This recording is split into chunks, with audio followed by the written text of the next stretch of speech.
ભાવનગર શહેરમાં ગુરુ નાનક દેવ સાહેબની 556મી જન્મજયંતિની ઉજવણી કરાઈ હતી। ભાવનગર શહેરમાં જિલ્લામાં શીખ સિંધી સંપ્રદાયના આદિ ધર્મગુરુ ગુરુ નાનક દેવ સાહેબની 556મી જન્મજયંતિની ભાવનગર શહેરમાં ધામધૂમથી ઉજવણી કરવામાં આવી હતી। ભાવનગરના મેયર તેમજ શહેર ભાજપ પ્રમુખ તેમજ સ્ટેન્ડિંગ કમિટીના ચેરમેન સહિતના આગેવાનો દ્વારા ગુરુદ્વારા ખાતે દર્શનાર્થે પહોંચ્યા હતા। ગુરુદ્વારામાં વિવિધ કાર્યક્રમો સાથે મહાપ્રસાદનું ભવ્ય આયોજન કરવામાં આવ્યું હતું।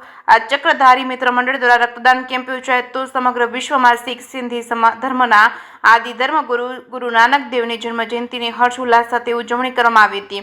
રાજ્ય સાથોસાથ શહેર જિલ્લામાં શીખ સિંધી ધર્મના લોકો દ્વારા સહપરિવાર ગુરુ નાનક દેવ સાહેબની 556મી જન્મજયંતિની ઉજવણી કરવામાં આવી હતી। દર વર્ષની પરંપરા મુજબ આ ઉત્સવની દિવસો પૂર્વથી તૈયારીઓ શરૂ કરવામાં આવી છે। જે કે સિંહ ગુજરાતી સાથે હિરેન ભયાણી, ભાવનગર।